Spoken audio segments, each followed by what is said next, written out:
আসসালামু আলাইকুম। আজকের ভিডিওর মূল আলোচনা সুন্নত অবমাননার নিষ্ঠুর পরিণতি। তবে আপনারা যদি আমাদের চ্যানেলের প্রথম হয়ে থাকেন, চ্যানেলটি সাবস্ক্রাইব করে পাশে থাকুন। এরই সীমান্তে বাস করত বদমেজাজি স্বভাবের এক ব্যক্তি। তার মূল নাম যাই হোক না কেন, সকলের নিকট সে আবু সালমা নামেই পরিচিত। এ নামেই সে সর্বত্র প্রসিদ্ধ লাভ করেছে। আবু সালামা ছিল খুবই খারাপ প্রকৃতির লোক। সে নামাজ রোজার ধারে কাছেও যেত না।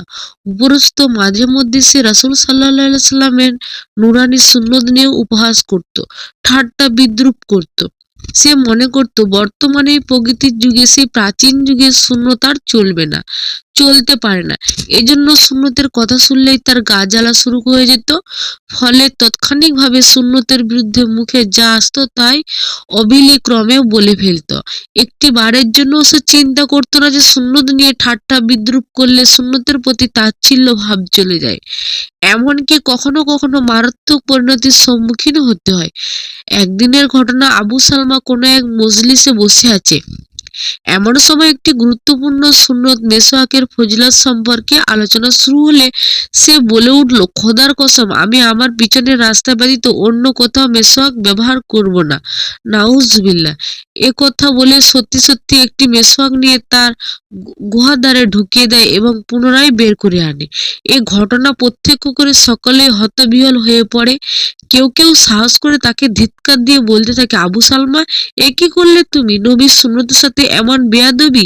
জানি তুমি সুন্নতকে ভালোবাসো না, সুন্নতের কথা তুমি শুনতেই পারো না, তাই বলে প্রকাশ্যে তুমি সুন্নতের এত বড় অবমাননা করতে পারে না, তা আমরা কল্পনাও করতে পারিনি। এক্ষুনি তুমি তওবা করো, খোদার দরবারে কেঁদে কেটে মাপ চাও, নইলে সেদিন হয়তো বেশি দূরে নয় যেদিন তোমাকে এর জন্য চড়া মূল্য দিতে হবে, কঠিন মর্মন্তর শান্তির সম্মুখীন হতে হবে। আবু সালমা তাদের কথা মোটে মেনে নিল না।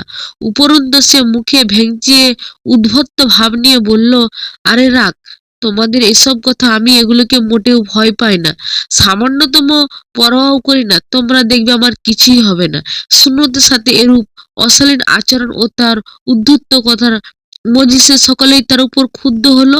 তারা বিভিন্নভাবে তাকে বোঝাতে চেষ্টা করলো, কিন্তু সকল চেষ্টায় ব্যর্থ হলো। অবশেষে ভীষণভাবে মনে কষ্ট নিয়ে প্রত্যেকেই যার যার ঘরে ফিরল। ঘটনার ৯-৬ মাস পরের কথা। একদিন আবু সালমার পেটে প্রচন্ড ব্যথা শুরু হলো। ধীরে ধীরে পেট ফুলতে শুরু করে। দেখলে মনে হয় সে যেন অন্তঃসত্ত্বা, সন্তান সম্ভাবনা। তার আর্তনাদ, চিৎকার আকাশ বাতাস বিদীর্ণ হওয়ার উপক্রম। চারিদিকে লোকজন ভিড় জমিয়েছে। ডাক্তার কবিরাজ বিরাজহীন ভাবে চিকিৎসা করছে, কিন্তু কোনো কাজ হচ্ছে না। এমনকি তার মাথা ব্যথাও কোনো কারণেও উদ্ঘাটন করতে পারছে না। ব্যথার প্রচন্ডই বারবার সে বেহুশ হয়ে পড়ছে। ৯ মাস পরের ঘটনা। যারা জানতো তাদের দৃঢ় বিশ্বাস, এই প্রচন্ড ব্যথাই মারাত্মক পাপের নির্মম পরিণতি। ওই দিন সে রাসূল সাল্লাল্লাহু আলাইহি সাল্লামের সুন্নতের সাথে যে বেয়াদবি করেছে, এর ফলে এই করুণ অবস্থা। কারণ কোনোদিনই পেট ব্যথা হয়নি, তার কেন হঠাৎ করে এত বেশি পেট ব্যথা হবে? ডাক্তার ব্যথার কারণ পর্যন্ত উদ্ঘাটন করতে সক্ষম হচ্ছে না। ব্যথার দুঃসহ্য যন্ত্রণায় আবু সালমা বারবার ঝাঁকিয়ে উঠছে। তার বিকট চিৎকার ধ্বনি ঘাড়ির শব্দের ন্যায় শোনা যাচ্ছে। তার মর্মভেদী আর্তনাদ মর্ত্যের মাটি ছড়িয়ে আল্লাহর আরশ ঝুঁকি ঝাঁপিয়ে দিচ্ছে। কিন্তু ছাই সময়ের তালে তালে ব্যথার মাত্রা আরো বহুগুণ বৃদ্ধি পেতে লাগলো। অভিজ্ঞ ডাক্তারদের কোনো ওষুধ কাজ করছে না, বরং প্রতিটি ওষুধই যেন তার পেটে গিয়ে বিপরীত প্রতিক্রিয়ায় সৃষ্টি করছে এবং ব্যথার মাত্রাকে বাড়িয়ে তুলছে। এভাবে কয়েকদিন অতিবাহিত হওয়ার পর সে ইঁদুরের ন্যায় একটা বাচ্চা প্রসব করে। বাচ্চাটির 4টি পা, মাথাটি ঠিক মাছের মতো, দাঁতগুলোও মুখের বাইরে চলে এসেছে। পিছনে ছিল একটা লেজ বিঘত পরিমাণ লম্বা। এর পিছনের অংশটুকু ছিল খরগোশের পশ্চাৎপদ সদৃশ্য। অদ্ভুত ভয়ঙ্কর আকৃতির এই বাচ্চাটি বাইরে আসার সাথে সাথেই বিকট স্বরে পরপর 3টি আওয়াজ দেয়। অতঃপর আবু সালামের এক মেয়ে বাচ্চাটির মাথায় আঘাত করলে সেটি মারা যায়। বাচ্চা প্রসব হওয়ার পর 2 দিন পর্যন্ত আবু সালমাকে বেঁচে ছিল। 3য় দিনে সে মৃত্যুবরণ করে। মৃত্যুর আগের 2 দিন বারবার সে বলতো, এই বাচ্চাটি আমার নাড়িভুড়ি কেটে টুকরো টুকরো করে ফেলেছে, আমি আর বেশি সময় বাঁচব না। উক্ত ঘটনাটি সেখানকার উলামায়ে কেরাম ও জনসাধারণ স্বচক্ষে দেখেছেন। আর বাচ্চাটিকে কেউ দেখেছেন জীবিত থাকা অবস্থায়, আর কেউ দেখেছেন মৃত্যুর পর।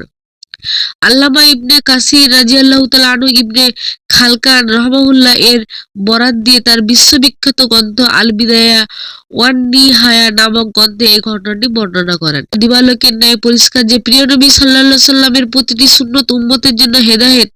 তার সুন্নতকে বাদ দিয়ে কারো পক্ষে আল্লাহর পর্যন্ত পৌঁছানো সম্ভব নয়। আল্লাহ পাক পবিত্র কোরআনে বলেন, আপনি বলে দিন, তোমরা যদি আল্লাহকে ভালোবাসতে চাও তাহলে আমি মুহাম্মদ সাল্লাল্লাহু আলাইহি সাল্লামের অনুসরণ করো। এতে আল্লাহ তোমাদেরকে ভালোবাসবেন এবং তোমাদের যাবতীয় পাপ মার্জনা করে দিবেন। রাসূল সাল্লাল্লাহু আলাইহি সাল্লাম বলেছেন, যে ব্যক্তি আমার সুন্নতকে মুহাব্বত করলো সে আমাকে মুহাব্বত করলো, আর যে আমাকে মুহাব্বত করলো সে আমার সাথে জান্নাতে থাকবে। এজন্য প্রতিটি মুসলমানের উচিত জীবনের সর্বস্তরে রাসূল সাল্লাল্লাহু আলাইহি সাল্লামের প্রতিটি সুন্নত বাস্তবায়ন করা। আজকে যারা নবী করিম সাল্লাল্লাহু আলাইহি সাল্লামের সুন্নত মোতাবেক জীবনযাপন করেন, বরং উল্টো সুন্নতের উপর আমলকারী ব্যক্তিদের নানাভাবে হেয় প্রতিপন্ন করে বেড়ায়, দাড়ি টুপি মেসওয়াক নিয়ে ঠাট্টা বিদ্রুপ করে, তারা যেন আলোচ্য ঘটনা থেকে শিক্ষা নিয়ে সময় থাকতে সাবধান হয়ে যায়, তওবা করে। কেননা খোদার পাকড়াও যেদিন শুরু হবে সেদিন কিন্তু পালানোর কোনো পথ খোলা থাকবে না। আল্লাহ ছাড় দেন কিন্তু ছেড়ে দেন না। সবচেয়ে বড় কথা হলো, যে নবীর সাফায়াত ছাড়া বেহেশতে আশা করা যায় না, সেই নবীর সুন্নত নুরানি আদর্শকে কিভাবে আমরা অপমান করি, অবজ্ঞা করি, তুচ্ছ তাচ্ছিল্য করি, কিভাবে মুক্তির আশা করা যায়? সুতরাং সময় থাকতে সতর্ক হওয়া বুদ্ধিমানের পরিচয়। সম্মানিত ভাইগণ, আমাদের মধ্যে কেউ কেউ হয়তো মেসওয়াকের সুন্নতটিকে তেমন একটি গুরুত্ব দেয় না, অথচ মেসওয়াকের মধ্যে দুনিয়া ও আখিরাতের এত বেশি কল্যাণ নিহিত আছে যা কল্পনাও করতে পারবেন না। হযরত আয়েশা রাদিয়াল্লাহু তাআলা আনহা থেকে বর্ণিত এক হাদিসে রাসূল সাল্লাল্লাহু আলাইহি সাল্লাম ইরশাদ করেছেন, মেসওয়াক করে যে নামাজ পড়া হয় সেই নামাজ মেসওয়াকবিহীন নামাজের উপর 70 গুণ বেশি মর্যাদা রাখে।